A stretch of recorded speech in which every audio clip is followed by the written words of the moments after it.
Os aí das discussões em Brasília falam do Centrão e o Centrão de que maneira ele analisa. Ele como ente, né? Porque o Centrão é uma coisa que tem...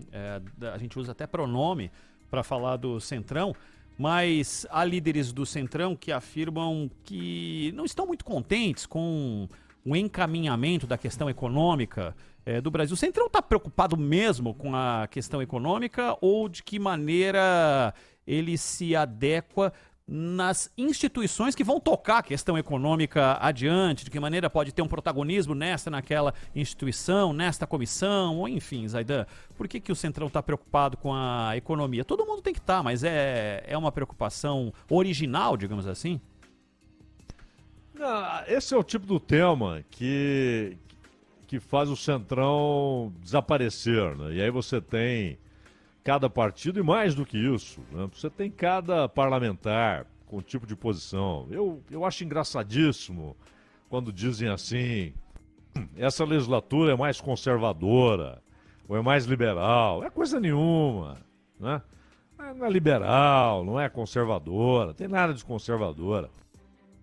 No Brasil, aliás, não há um movimento conservador organizado, nunca houve, nunca houve. Você tem ali alguns intelectuais, né, que o Melchior, esses caras que tinham pensamento conservador e ao mesmo tempo da economia, do pensamento liberal na economia, conservador em costumes e valores e tal. Isso é uma raridade no Brasil. Então o Centrão não tem nada disso, né? E o que existe ali é basicamente, alguns têm a preocupação de que o setor financeiro não fique irritado, né? Não fique tenso, não faça projeções negativas, ou fique desencantado com a representação parlamentar. E, ao mesmo tempo, tem o Rodrigo Pacheco. E o Rodrigo Pacheco, ele é o sujeito que diz o seguinte: o presidente do Banco Central é um homem preparado, de muito bom trato. O presidente Lula está realmente muito determinado em enfrentar o problema da fome e miséria. São todos homens de boa intenção. E quando homens de boa intenção se reúnem, os problemas se resolvem. É o nosso conselheiro Acácio, né? Então ele vai liberando essas platitudes, essas obviedades, né? O problema não está aqui, não se está discutindo. É claro que tem gente que pega furiosamente carona nessas situações para tentar vender um peixe que é completamente fora da realidade. Então o Boulos, por exemplo, passou a berrar que o Campos Neto é um agente do bolsonarismo e que a política de juros é para atrapalhar a economia e tal. Mas bastaria ao Boulos e a qualquer interessado observar que em plena disputa eleitoral os juros estavam subindo. Essa é uma posição técnica do Roberto Campos Neto. Tanto que eu acho até engraçado, Ronald, também a maneira como grande parte da imprensa lida com essas coisas. Então, esse barulho todo, ele deveria ter sido feito também antes, já que estão fazendo agora, para que houvesse coerência. Ele deveria ser a sequência de uma posição. A defesa do presidente do Banco Central e da autonomia do presidente do Banco Central e do Banco Central, das decisões do Banco Central. Porque o Paulo Guedes, ele berrou numa reunião com o Roberto Campos Neto. E ele disse coisas muito parecidas.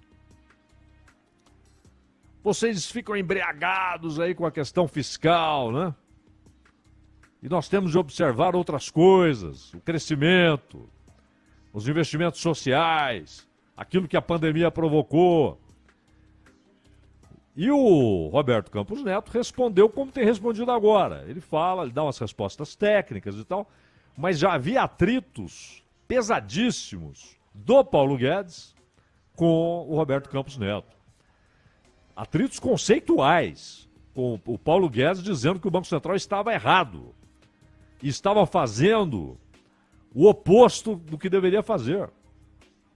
Isso foi dito pelo Paulo Guedes. E é repetido agora. Mas agora tem esse barulho. O mercado vai ficar emburrado e tal, porque o Banco Central... As coisas precisam ser vistas com maturidade, né? Não é com essa gritaria infanto-juvenil. Aí um apontando o dedo para o Roberto Campos Neto, dizendo que ele é um agente infiltrado. Isso é infantil. Isso é muito infantil.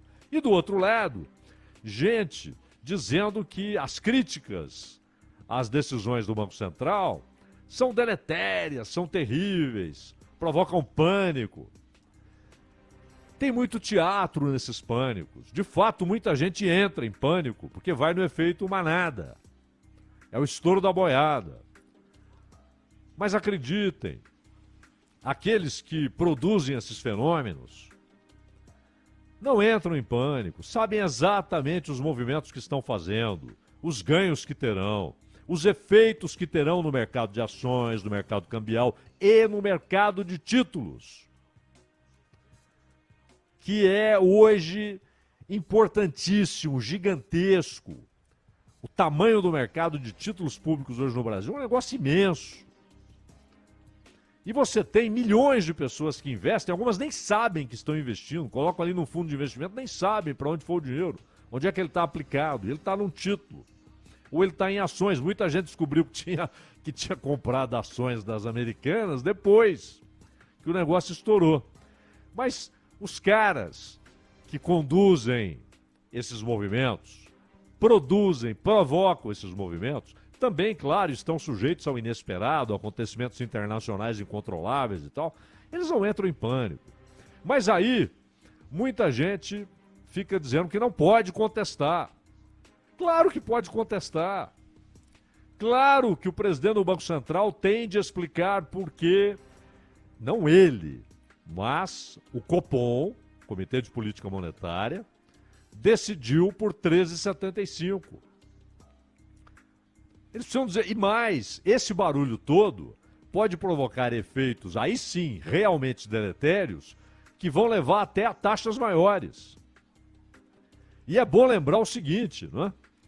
Que a Selic alta faz com que o banco, por exemplo, o banco privado, em vez dele emprestar para o sujeito que quer comprar mais um carrinho de pipoca, ou que quer ampliar o galpão da fábrica, ou que quer um crédito para comprar determinada mercadoria, o que é bom para a economia, é fundamental, é essencial.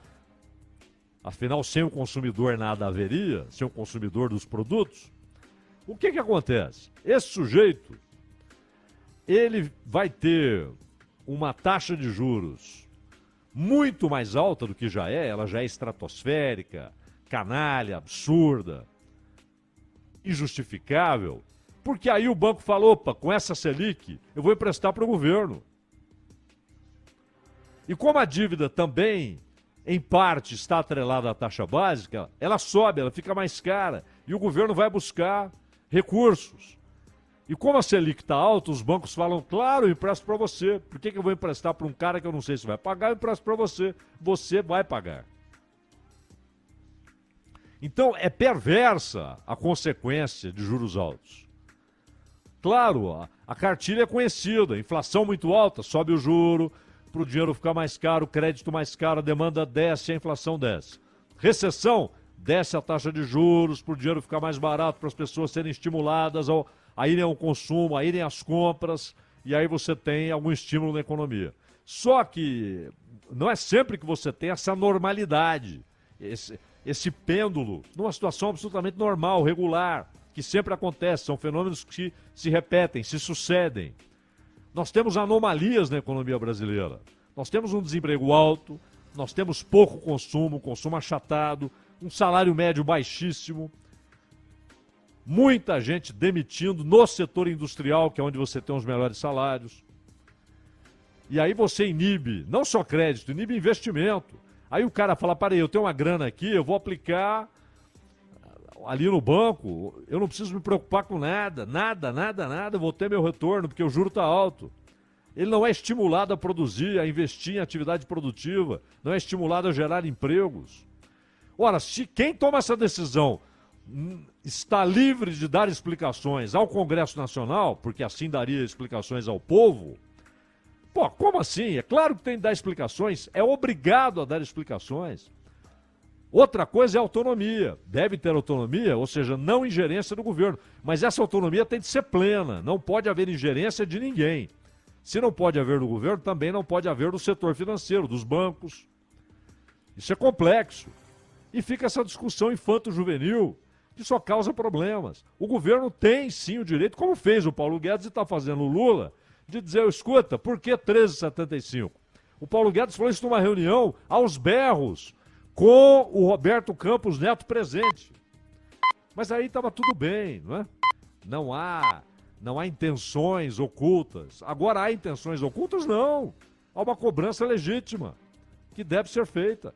Ele pode até convencer a sociedade brasileira que o nível da Selic é o adequado, é o correto, mas ele precisa convencer. Autonomia não significa tomar uma decisão e falar, não me amolem, eu faço o que eu quero. Não é isso, definitivamente não é isso, né, Ronald? E provavelmente ele vai falar no Congresso, vai dar explicações e tal, e para talvez convencer quem precisa ser convencido ou deixar confuso quem não entende e tá gritando sem saber também, né? Porque tem disso também. Mas é difícil explicar esse 3,75, hein? É difícil, não, é legítimo. Cavalar, né? Ô Zaidan, a gente tava falando de juros aqui a semana passada e a gente tava citando aqui várias vertentes dos juros, né? Os juros da Selic, que aí cuidam de outros contratos, mas que com esse tamanho de Selic, vamos dizer, né? Se não é a Selic que vai pro povo, é a Selic que vai para outro tipo de indexação, mas uma Selic de 3,75 é bem diferente de uma Selic de 5,25, né? Vamos considerar que é bem diferente. A gente estava falando de outras esferas dos juros, do cartão de crédito, do empréstimo consignado, do cheque especial, entre outras coisas. Tem que explicar, obviamente, o governo está aí para representar as pessoas, entendeu?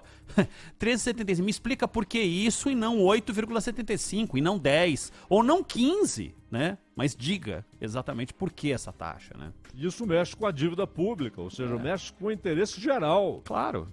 A dívida não é do governo, ela é pública, não é? Por isso que ganha essa alcunha, né?